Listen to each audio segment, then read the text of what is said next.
Welcome to Staples. Staples guy, I have my own business, so I wear lots of hats. Now I'm wearing my office manager hat because I need supplies. Well, Staples has everything you need. Now I'm putting on my CFO hat because I can't overspend. And you won't. Right now, 5 ream cases of Staples multi-purpose paper are just $9.99. All my hats and I would like to thank you. They are welcome. Staples, everything you need for business at great prices. And now 5 ream cases of Staples multi-purpose paper are just $9.99. In-store only, limit 2 per customer, plus tax where applicable. Ends 4/1/17. Blog Talk Radio. Those who dare to travel in the spaces between the lines. This is Shadow Travels with your hosts, Kevin Cook and Ray Cezone.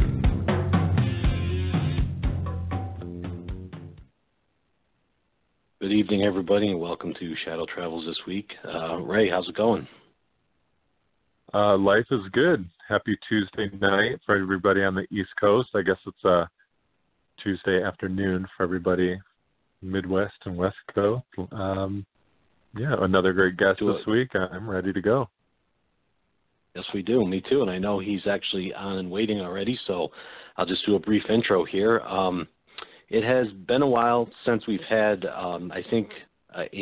I guess I can say, safe to say, a non-investigator on. Tonight we have on Matthew Swayne, who's a journalist and an author. He works at Penn State University, and he's written numerous articles and a couple of books on the paranormal, which we're going to talk to him about: Haunted Rock and Roll, Ghosts of Country Music, and America's Haunted Universities. So hopefully you'll have a lot of info to share with us about that, because I'm kind of curious as to how he picked those topics. So that's going to be definitely something I want to ask him about. So we'll go ahead and bring him on since he's waiting. I don't want to leave him waiting too long. All right. Absolutely. Good evening, Matt. How you doing? Good evening. How are you guys doing? Wonderful. Very good. Thanks so much for joining us. Thanks for having me on the show. I'm really looking forward to it. Yeah, absolutely. When I stumbled across these books and I saw that you were the author and I did a little research on it, I mean, I want to get to my big question, and I'm sure you heard me mention to Ray before, but I guess we got to start at the beginning. And I know that you're not an investigator, so this is kind of cool that you're on with us, because a lot of times we get pretty standard answers from investigators just because of the nature of this. So as a non-investigator, how did you become interested in this? Well, and we'll have to go way back for this, because really I believe the genesis of this of my writing career started at birth, because I was born on Halloween. So that started. It is the greatest, and when you're born on Halloween, you learn to embrace your weirdness right out of the gate. So I guess what happened is I just have always been interested, since I can remember. I've been interested in ghost stories, in monster movies, sci-fi, anything kind of in the paranormal, supernatural realm. I read voraciously, and so I had that background. But I really didn't start writing about it until I was a newspaper reporter for a local paper. I'm from a small central Pennsylvania town called Tyrone, and I was working as a newspaper reporter there. And, every Halloween, the editor tended to want me to write a good Halloween feature story, because I was born on Halloween, and, I embraced it. So one year, I started to think about this, and I decided I wanted to do some local ghost legends and ghost stories around my town. And so I started working on that. I had a pretty good, maybe 3 or 4 stories, probably about 500, 600 words, but I wanted a little more. So I remembered when I went to Penn State, the university here, I remembered a few ghost legends. So I decided I would start to investigate the ghost legends there, which I usually refer to as ghost lore, which is folklore based on ghost stories. And what I found was just literally dozens of stories. And so over the years, I'm kind of an info pack rat, so I started to collect stories about university ghost stories, and this was pre-internet, so I had to read a lot of books, and then I waited every Halloween for college newspapers to write up their ghost stories. Right. And I collected it, and that started at least that project. Okay. And then after that, I was a radio disc jockey for a while, and I've always loved music, so I decided I would write about haunted rock and roll, and really all I had to go on with that one was I had read Gary Patterson, who is a fabulous writer, and he talks a lot about the conspiracy side of rock and roll and some of the occult legends, and really loved his stuff. So that book about ghost stories of rock and roll, just sort of on a whim to the acquisitions editor, and she loved the idea, and then I said, oh no, now I have to go find these stories, and it wasn't very difficult at all. Yeah. Now that's I want the genesis of these. Okay, go ahead. I didn't mean to interrupt you. I'm sorry. That's okay. I wanted to.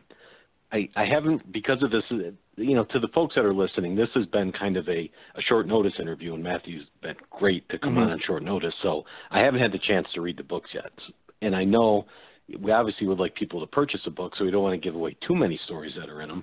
But I gotta ask you about, we can start wherever you want with any of the three books, but some of the, as Ray and I have been out and about doing this and actually investigating stuff, some of the coolest stories that you've come across, without giving away too much from the books, obviously.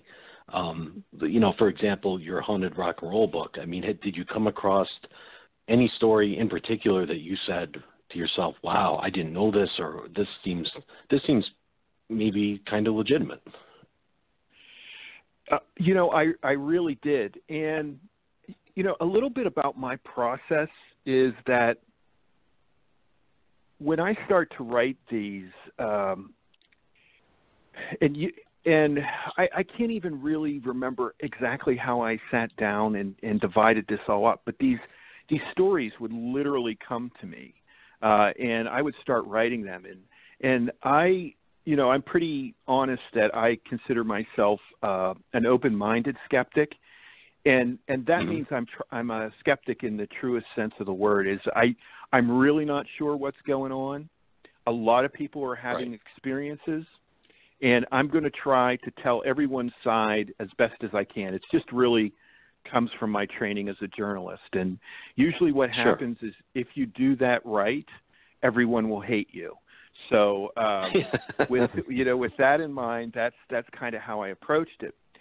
So I will start out writing these things as a skeptic, and then I become more of a believer, and then I might, vacillate back and forth between those two extremes. But one thing I do is I really try to keep my mind open when I'm writing this. And what I've done, based on my experiences working with, when I started with America's Haunted Universities, I started to use ghost hunters and paranormal researchers and investigators as kind of my primary sources when I could possibly, because I found that, first of all, they have the coolest stories. They're knowledgeable, and they're very honest. I will tell you that the people that I've come across are very honest about what they're doing and what they're trying to do. So that makes for compelling stories. So when I wrote Haunted Rock and Roll, there were several teams that I reached out to that had some experience with these things. And I got to tell you that that there are a few places in rock and roll lore that absolutely give me the willies after writing the book. And now I didn't talk to anyone about this one, but Bulliskin House, are you all familiar with that? No, I've never heard of that. Okay. Well, Bulliskin House was once owned by Aleister Crowley, and all right. It'll probably ring a few bells as I talk a little bit about it. But it's right on Loch Ness, in that vicinity. I think it sounds like it's right on the shore. It's a big mansion, and there were rumors that it was haunted prior to Aleister Crowley owning it. And there was the story of a church fire that killed a congregation. There was a story of a beheading that happened in the house. And then Crowley bought it. And I love, if you're a real estate agent, you got to love Aleister Crowley, because you have a horribly haunted house with murders and, accidental deaths. And he says, sure, I'll take it. And he apparently bought the place because it was incredibly dark. He said even, in the brightest day in summer, it was dark. And according to Crowley, who talked about how he did several spells in the house and summoned demons in the house. And then another real estate agent dream walks by, and that's Jimmy Page. And Jimmy Page really had a Aleister Crowley. He had a great admiration for him, and he bought Bulliskin House. He had a real deep interest in ceremonial magic, and Crowley, of course, was one of his. I guess you could say it was one of his heroes. But once he bought that mansion, there were several stories that, as a open-minded skeptic, I found pretty believable. There was one story about a group of people, and there was a movie producer there who claimed that during a party they watched a picture levitate off the wall and then slowly glide to the ground. And so you have multiple witnesses there. In that story, there were several sources about that. So to me, that was kind of believable. But then when I did Haunted Rock and Roll, the thing that was always in the back of my mind is, well, were they all stoned? Were they all drunk? And it's a real difficult crowd to get, kind of legitimate experiences out of. So let me ask you. I'm sorry. Go ahead. Oh, I apologize for the delay on the phone call. I don't mean to interrupt you. No, that's okay. That kind of piqued a question in my mind. And have you had, sticking with the same book, do you have any stories about maybe a non-rock and roll person, so to speak, or non-music industry person who had nothing to do with it, who actually witnessed one of these famous incidents? I mean, wouldn't that kind of, remove that skepticism from, hey, maybe these people are high, maybe they're on drinking, whatever? Right. And actually, Jimmy Page does address that in a Rolling Stone interview. He talks about his one friend who stayed overnight at Bulliskin House. Excuse me. And according to Jimmy Page, this guy was very sober. He was not on drugs. He never took drugs. And he stayed over one night. He was sleeping in the bedroom, and he heard this kind of kerflumple going down the hall, this thudding noise going down the hall. And he said, well, it must be the cats, So the next morning he goes to the caretaker and he says, hey, tonight can you leave the cats outside because they were fooling around in the house and I heard this noise going down the hallway. And that's when the caretaker informed him that one of the legends of Bulliskin House is that there was somebody who was decapitated and that ever since that decapitation, people said that they could hear a head roll down the hall, and this is what this person heard.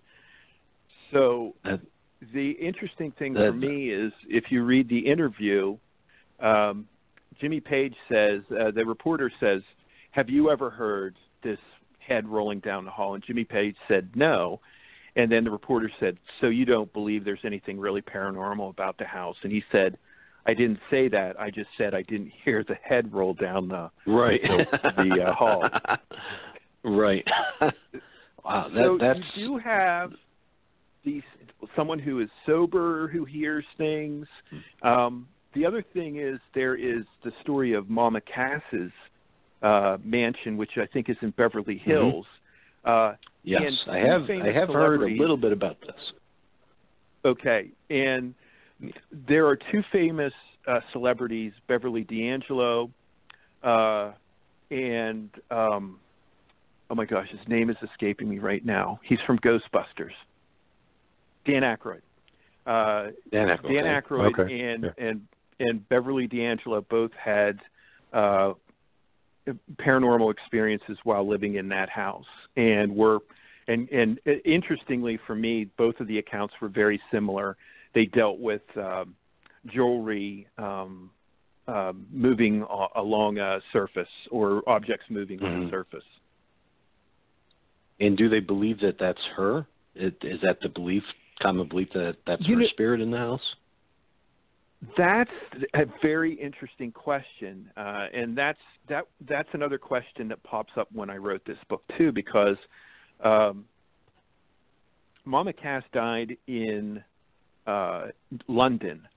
In fact, she died in the same apartment that Keith Moon later died in, and I know what you're thinking. Did I find any stories about ghosts there? And I didn't. Apparently, Pete Townsend bought that flat, and I could not find any ghost stories out of there. But if she dies in London, why is she so attached to this house? Dan Aykroyd kind of cracks a joke by saying he was sleeping one night and something crawled in bed with him, and he said it felt heavy. So I don't know whether he was, making a kind of a snide remark about Mama Cass's weight, because he is a comedian, or is there something to that? That's very intriguing. What's interesting, like you said, and I kind of got a bunch of thoughts going through my head right now, but having basically the same report from two separate people at two separate times is always good. I mean, it's not 100% obviously, but it's definitely moving in the right direction as far as believability goes with it. I had to ask, before I toss it over to Ray for a couple of his questions, I have one more question about the rock and roll book, and I got to ask you, just because he's one of my favorite guys, what's the Jim Morrison story? Can you tell us that one? Oh, wow. Yeah, I can tell you a bunch. Tell me the best one. Okay. The best one for me, I think it's also because it's the weirdest, is he haunts the bathroom of a Mexican restaurant. I think it's in Santa Monica. And how did you take this one seriously?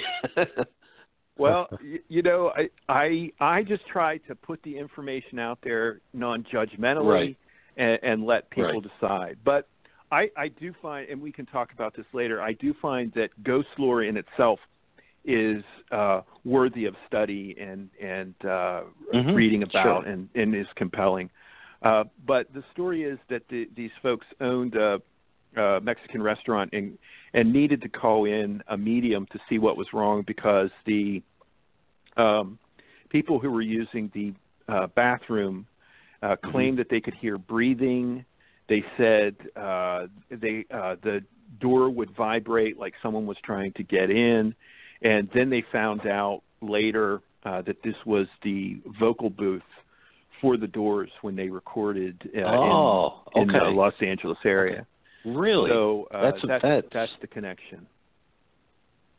Of course, that's a fantastic connection. Yeah. And of course, Jim Morrison was deeply involved in the supernatural too. One of his stories is that when he was driving by an accident involving some Native Americans when he was just a kid, that spirit entered his body. So he was no stranger to the paranormal. Absolutely. That's I have to buy this book. My combination of loving music and loving what we do with our investigating, it's the perfect combination for me. And I know you, as a side note, Matt, I know you love music because aside from me, you're the only person that's going to post a picture of Otis writing on a Monday morning, which he did on Facebook. How about it? So. Absolutely. Ray, I'll toss it over to you. Percy Sledge this morning. Did you? Almost. Yeah, Otis is definitely more of a rainy Monday morning guy. I'll give you that. Absolutely. Go ahead, Ray. I'll toss it over to you. All right. Thanks. Yeah, I'll jump in here. So like Kevin said, because this was such short notice, and thank you again, Matthew, for agreeing to come on with such short notice, I didn't get a chance to read the books. I have a background in literacy, love books, love reading, so I will definitely be buying these and reading them. Great. Kevin got to ask about one of his favorite musicians, so I have to ask about one of mine. I noticed in your Ghost of Country Music you mentioned Johnny Cash, and I'm a huge Johnny Cash fan, so I'm curious to know a little bit about what you found with him. I know a lot of his background. I've read a lot. I actually got a chance to meet John Schneider, who played Bo Duke, and I learned that he actually lived with June and Johnny for a period of time, but I haven't really found much or anything as far as the paranormal or any hauntings. So I'm curious to know what you found with Johnny Cash. Yeah, and Johnny Cash, and so the thing that I always tell people is that usually the reason I write a book or write anything is not because I know so much about it. It's usually because I want to learn about it. And I've always loved Johnny Cash. And I think he is absolutely one of the most honest people in the entertainment industry. Yeah. I think he was probably maybe too honest for his own good in a lot of ways. But what I discovered about Johnny Cash, and the reason Johnny Cash is in the book is really twofold, because I believe I walked away from this book believing that Johnny Cash was a pioneer ghost hunter, and I'll try to explain that. And then Johnny Cash has also been seen or felt or heard several EVPs. One was in the Memorial Hall in Shreveport, and the other is in his vacation home in Jamaica. So there are reports that he's still with us. But the interesting thing for me is I always recognize Johnny Cash as a deeply spiritual guy, and I was more attuned to his gospel songs and his, Christian beliefs, and I think he even wrote a book about St. Paul. But what I discovered is he was very, very interested in spiritualism, and worked with a medium named Bernard Ricks, who becomes kind of my mysterious person in this book that I try to talk about. But Bernard Ricks was a medium, and apparently in some stories he's a postman who became friends with Johnny Cash and Johnny Horton and Merle Kilgore, who I call the Paranormal Partnership. And they actively tried to reach out to the spirit world. And when Johnny Horton died, the story is that Johnny Horton tried to call Johnny Cash before his untimely death, and Johnny Cash refused the charges. So he was feeling very guilty that day of the funeral, and he was talking to Merle Kilgore. And if you don't know Merle Kilgore, he wrote Ring of Fire with June Carter Cash, and is famous for a lot of other great songs too. But he was talking. Johnny Cash was talking to Merle Kilgore, and had said that he hoped Johnny was okay, Johnny Horton was okay, and that where he was, it would be bright as this day. He said how bright it would be because it was kind of rainy and miserable that day of the funeral.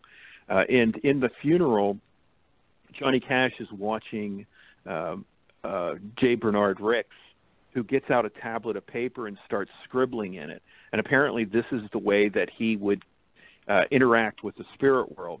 So after the funeral, Johnny Cash asked to see Bernard Ricks's notebook. And in fact, in the notes, there are several symbols that seem to represent Johnny Horton. And then there is a message, bright is this day, which is exactly what Johnny Cash had talked to Merle Kilgore about. So he made that contact there. Then the other story that I kind of find fascinating is when he bought this home in Jamaica called Cinnamon Hill, which already had a reputation of being haunted, and that didn't seem to stop Johnny. But he had some friends down, and they had a dinner party. And during the dinner party, which was about 6 or 7 people, according to the biography or autobiography, Johnny said that they saw a woman in a long white gown enter from one side of the dining room through solid doors, walk by the group, and then disappear through the other side, the doors on the other side, which were also closed. And then they heard several loud bangings. And so as a open-minded skeptic, here you have a very honest person among several witnesses who could have verified or said no. This right. Strange thing happening. It for me was a very believable story. Wow, that's incredible. That's information I knew nothing about. Oh, I had to, I'm sure, Matt, and maybe in research for the book or maybe just on your own time, you've been to the Rock and Roll Hall of Fame in Cleveland? I hate to say this, but no, I have not. Oh, wow. Okay. I guess definitely do that. We'll have to speculate on my question then. One of the things that we come across a lot when we're investigating is, places that have a lot of antiques, especially furniture, especially pictures or memorabilia, tend to hold energy. And sometimes they'll hold the energy of whoever owned it. Now, I've been to the Rock and Roll Hall of Fame about 3 or 4 times, and they have things like, and when I mentioned Otis Redding before, this kind of reminded me of this, but they have a piece of Otis's plane there on display from the crash. And they have a number of other things, obviously, that they used to belong to stars living and dead. When I was there happened to be a Doors exhibit, which was awesome, and they had a lot of Jim Morrison's personal items, letters and pictures and everything you can imagine. So I was going to ask you if you'd ever been there, if you had ever heard any stories about any activity there, because as an investigator, using our logical train of thought that we do, that place should be filled with a ton of energy. Go ahead. Yes, absolutely. And to be honest with you, I did look into stories because, usually I look for the low-hanging fruit ones. Like I looked at Graceland and I looked at Buddy Holly's crash site. Things that Elvis is just such he's really the king of haunted rock and roll. His ghost is everywhere. Oh, sure. So I did look into the Rock and Roll Hall of Fame and could not find anything. I don't even think I came across a rumor or so. But the way I try to approach it is I do try to look for accounts that have been published, or something that's from a pretty verified, from a good witness. So what happens a lot of times, and this is kind of interesting to me about how these stories form. What I find is that a lot of these stories could still, like, it very well could be extremely haunted, and there could be a lot of stories, but it remains oral. It remains fan to fan talking about it, family member to friends talking about it, but they don't try to get it published. Sometimes you have because I sent emails to the Rock and Roll Hall of Fame, and I didn't get a response, which, you know, A, could mean they just thought I was a kook, or B, they want to kind of tamp down that type of I get that. I got the same thing when I looked at universities, because I was just going to segue into that. Right. Yep. You're right.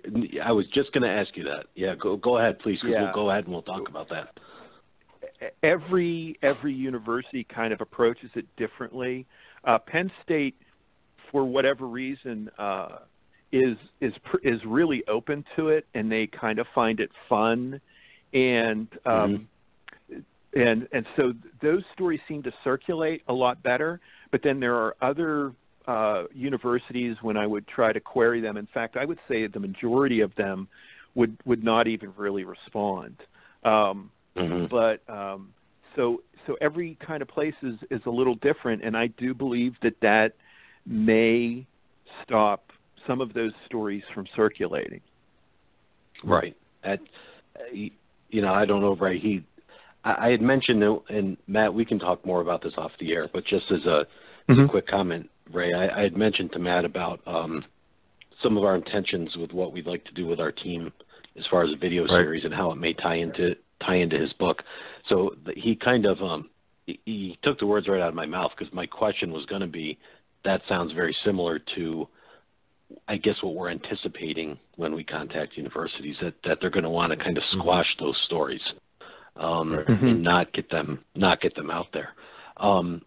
You know, so let's talk a little bit about the book, Ben. Maybe what, aside from Penn State, maybe another one that was open to you coming in, and what you found there, or, you know, we could even say you can talk about what one of your best stories is from that book.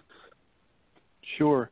And you know, it primarily Penn State was the one that was most open. But I recall, and this was several years ago, so I'm probably a little hazy on the stories, but the University of Maryland was open, and of course Ohio University. I've heard about that was, and I don't think I talked to anyone in the university, but the stories that just came out are really kind of wild. Just maybe a tip for you guys on how to approach it, because after looking at, I can't even remember how many universities are in my book, but I would say 30 or so, really they play an important function. You know, in my opinion, they play an important function in doing a lot, in ghost stories, in doing a lot of things for what I consider a transitory population, which is like students coming in and then students graduating all the time. So you have this population that is constantly in churn. And a ghost story, you tell these students a ghost story, and you can embed history lessons, morality, signs of warning, cautionary tales, all at once. So really, those ghost stories are a sign of a good culture. But as far as I think, some of the more interesting stories that I remember, there were several stories in the University of Alabama, and the University of Alabama was actually, as well as the University of Tennessee and some of those campuses, were parts of Civil War battlefields. So you have, you know, you have this. So there's a lot of things that seem to be the impulse behind a ghost story, and one is tragedy. People who leave the earth, and you guys know that, and that's what all the researchers told me. So when you have a Civil War battlefield, on campus, you're going to have some ghost stories. And in the University of Alabama, there's a story of, I think, a group of cadets from the University of Alabama were kind of thrown into the battle and died, and that their spirits are seen, and that there's even a spirit of a Union soldier who is seen there. So it's those are some pretty interesting stories. Right. And those are, and you know, I would think that those aren't any kind of stories that would deter someone from going to university or make for bad publicity. I mean, those are simply historical stories, really. You know, you're not talking about a student suicide or some tragedy at a party or something like that. You know, these are these are historically based ghosts, so to speak. Exactly, and they really tell the story of a university. And I always like to, when I give talks, I always like to tell the story of a Penn State ghost, which is Old Coley. And Old Coley, I don't know how many campuses have the ghost of a mule, but Penn State is one. Yeah, right. And I'm guessing the only one.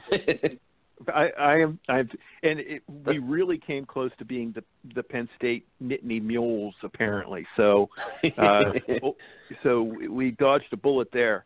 But Old Coley was a mule that the university invested in, and apparently at that point, I think it was probably the highest paid employee of Penn State. Maybe is now. Right. I'm a worker there, so I can say that and joke around about it. But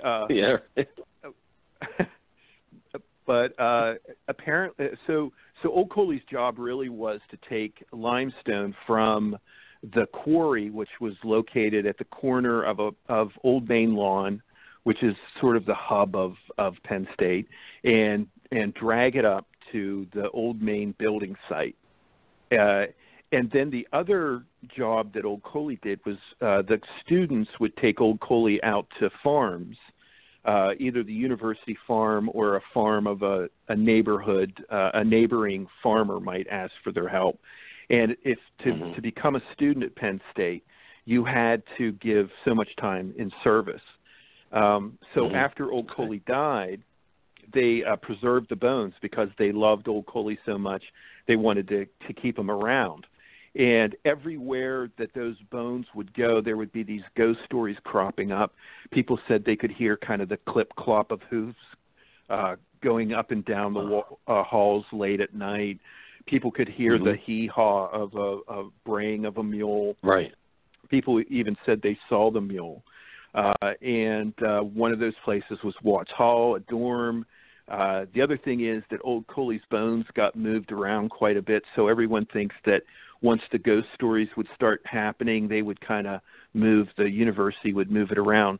Now, like, I go to work pretty early in the morning, it's dark, and I'm never afraid of running into the ghost of Old Coley. But I think if you think about this story, I've embedded some really powerful imagery into this story. So there's the story of, you know, this working class, hardworking, agricultural, service-oriented. All of those are in that story. So maybe we don't believe the ghost story so much, but we get what the university is about. Yeah, exactly. I completely get that. I mean, and it's interesting because makes complete sense. I never thought of it in that capacity before, but it makes complete sense thinking about it like that. Ray, I'll toss it over to you again. I feel like I'm leaving you. Okay. Oh, I'm sorry. All right, yeah. So go ahead, Ray. Speaking of Penn State, I do know that they had the Paranormal Research Society. I'm actually not sure if it still exists, but I'm curious. And you know, back Paranormal State, I believe, was one of the TV shows that came out of, or maybe was born. And you can correct me if I'm wrong. If you know, that was kind of born from Penn State. That was one of the first shows, and one of the only, quite frankly, that I really got into. I'm curious to know if you were involved with that research society at all, if it's still going on today. Well, it is, as far as I know, still going on because every Halloween, now that it's my birthday, I'm also the resident ghost expert at Penn State. So I'm always nice. I'm always getting calls, and they're always sort of saying, "Hey, what's the deal? What are the investigations like? How many ghost hunts have you been on?" So a lot of times I'll flip that over to the Paranormal Research Society. The interesting thing for me is that I would not be here talking to you guys if it wasn't for Paranormal State, because I was not part of the group, but I got to know a lot of the cast members. And in fact, one of the cast members, I was working on her book, Elfie Music. And so that project, we're still working on that, but that was the way I got connected with Llewellyn Publishing, and that's the way I got to pitch America's Haunted Universities, because I went to them really to get their help to write a book about Penn State ghosts, which I did, and I self-published that one. And so from there, they kind of helped me write about it. So I definitely owe them a lot of thanks. But I think I wanted to hit on one thing that I find fascinating, and I've been sort of thinking a lot about lately, and that is, so you have this ghost lore. Old Coley's a great example of ghost lore. Probably there's probably not a real ghost story, a ghost account, which is what I refer to any type of time a person has a run-in with the unexplainable. But sometimes there is an interplay between ghost lore and ghost accounts. And I wonder, in this case, I'll tell you that there's a building over at Penn State called Old Botany. And Old Botany is the oldest standing structure on the Penn State campus. And it's rumored to be haunted. Well, one of the stories, one of kind of the campus legends, is that the wife of a president, Dr. Atherton, his wife is allegedly buried in the attic. And I hate to bust your bubbles, but I don't think that's true. But anyway, it was rumored to be haunted. The other thing, I'll just a brief sidebar here, is one of the things I do offer colleges is a consultancy on how not to have a haunted campus.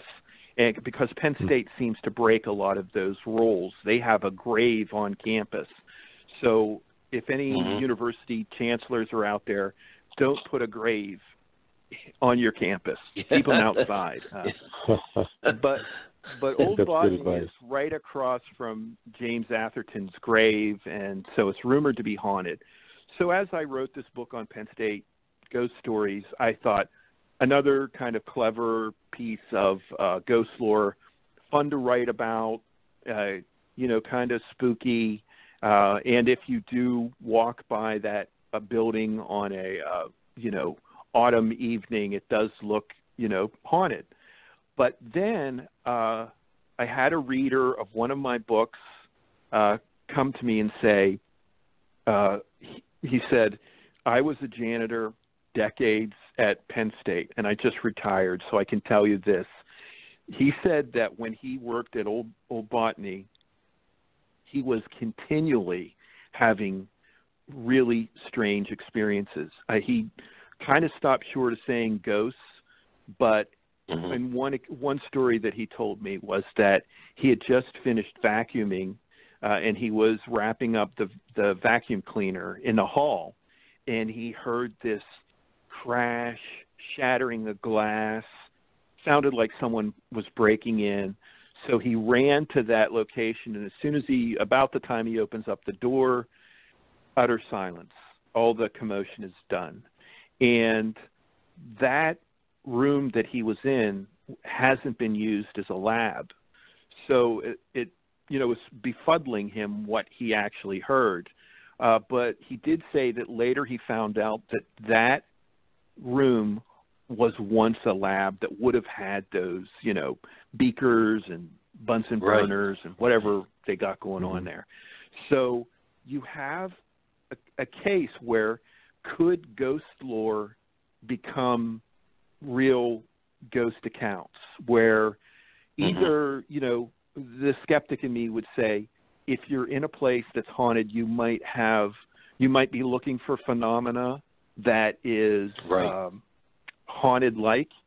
And my researchers would tell me, some of them would tell me, and some of them have told me that you might raise your consciousness to a level where these things actually do occur.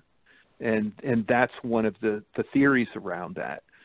So the other kind of aspect of this is that you can always tell a piece of ghost lore because there isn't a first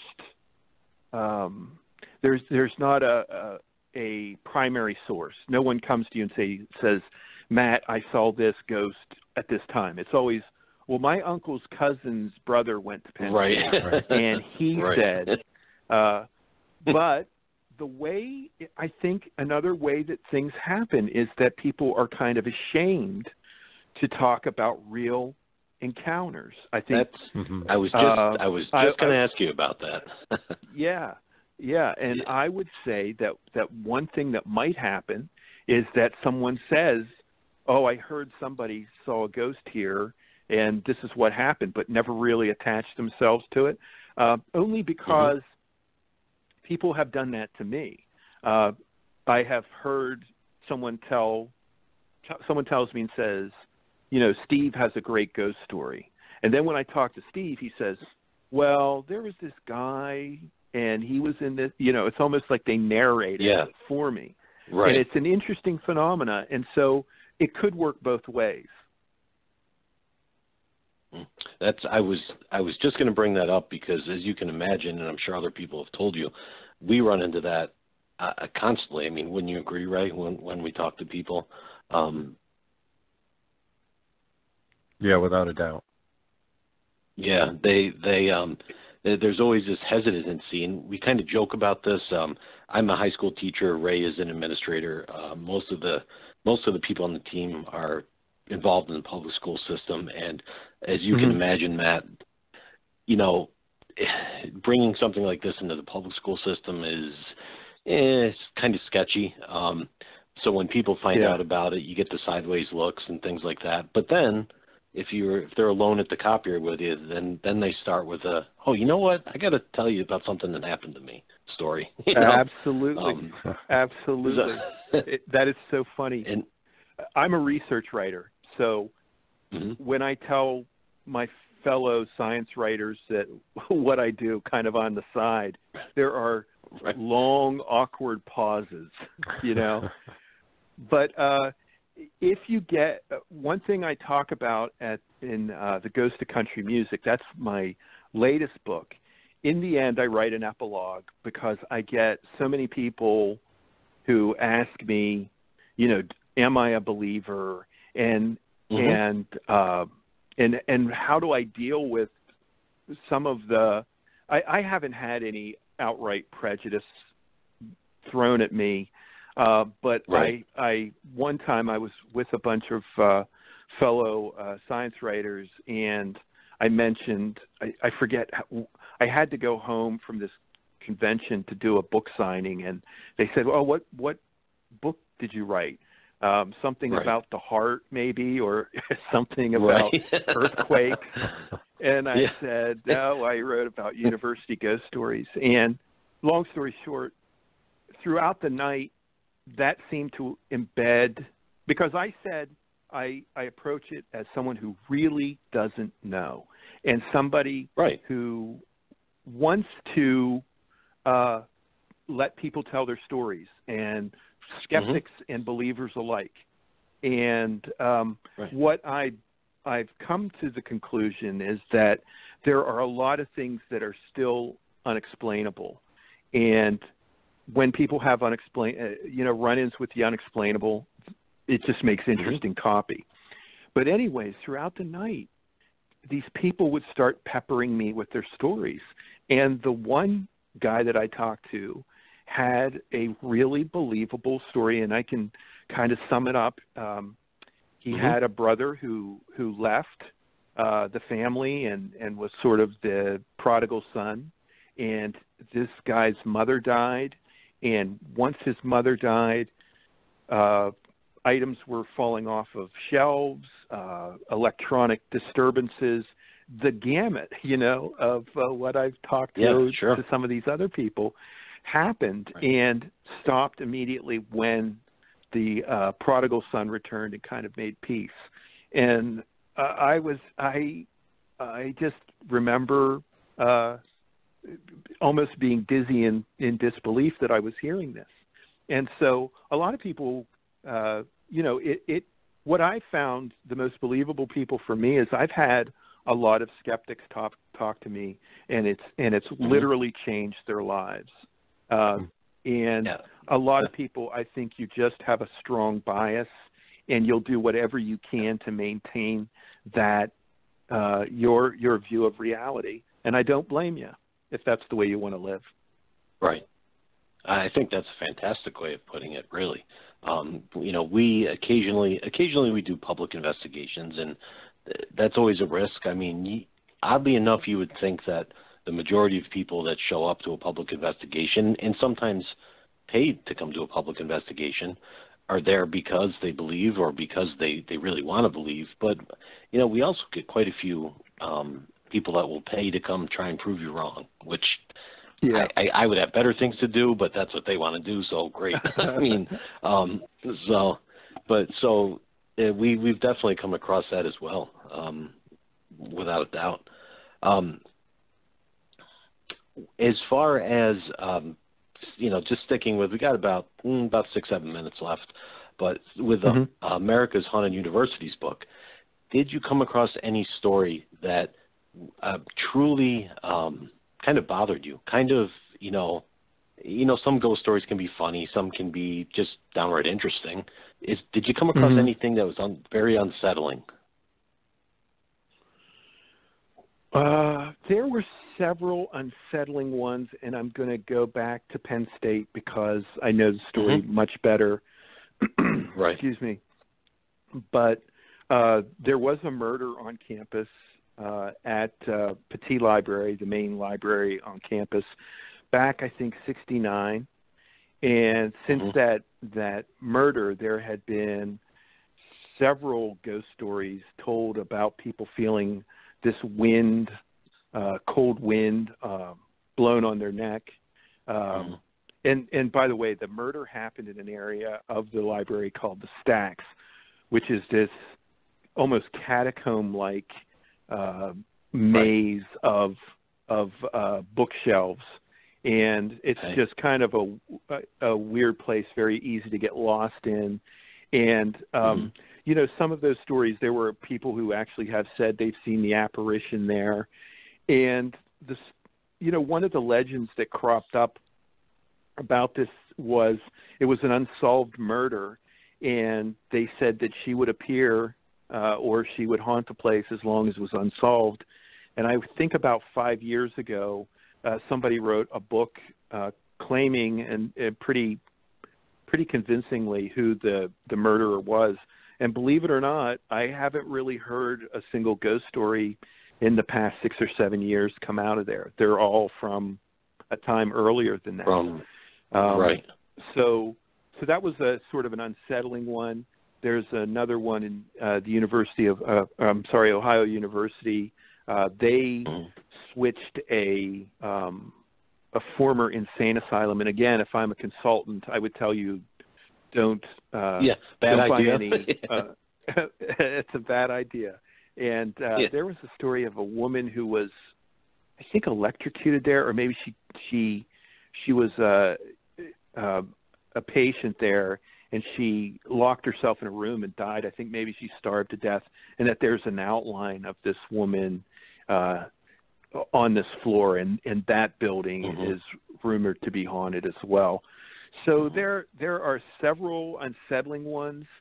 what I find is the subtext of those stories actually play a good role.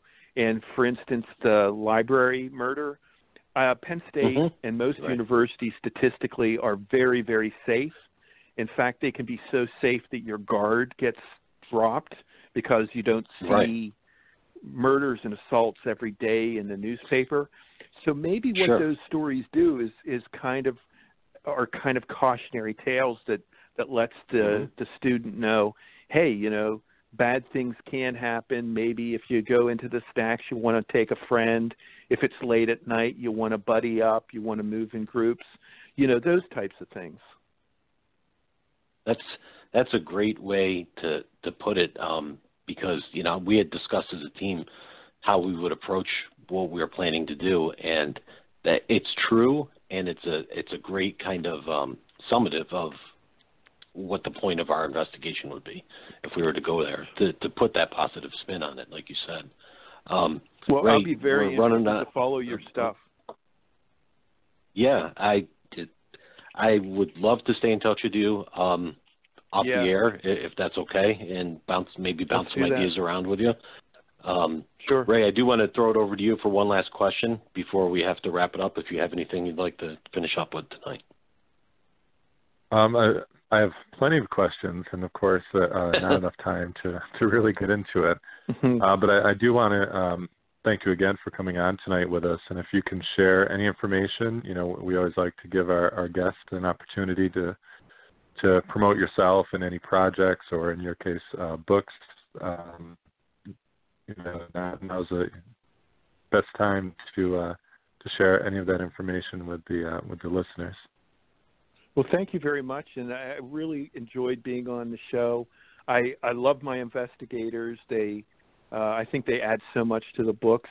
If you're interested in the books, they're available on Amazon.com, Barnes & Noble. Please go see your bookstore, and if they don't have it, ask them to put it in.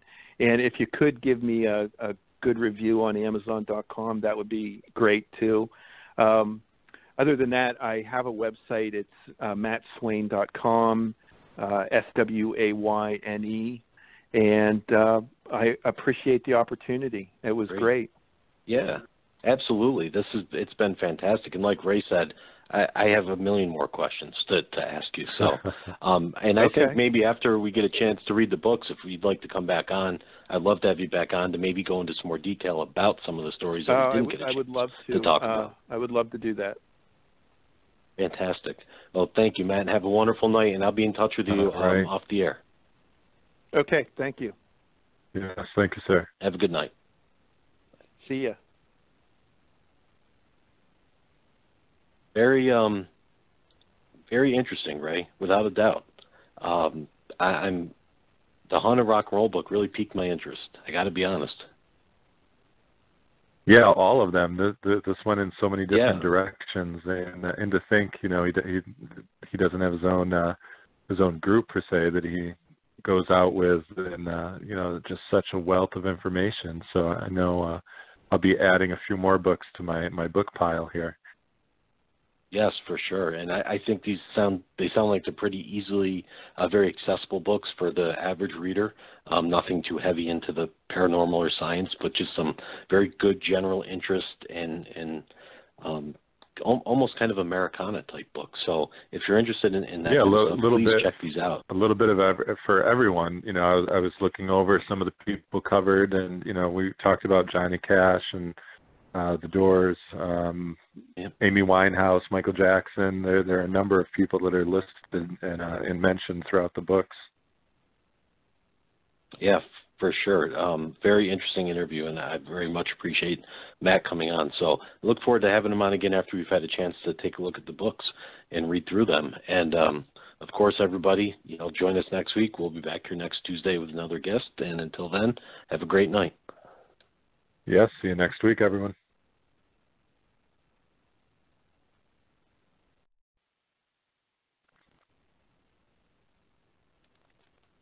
Napa know-how. The Napa guy knows not to judge a man by his car's multicolored paint job or absence of modern gadgetry. Who cares if it's technically old enough to vote and the windows are powered by the strength of your left arm? Your monthly payment is zero, and it'll stay that way. Because with over 500,000 parts and a little Napa know-how, you can keep anything on the road. She may not be pretty, but she's all yours. That's Napa know-how. Napa know-how.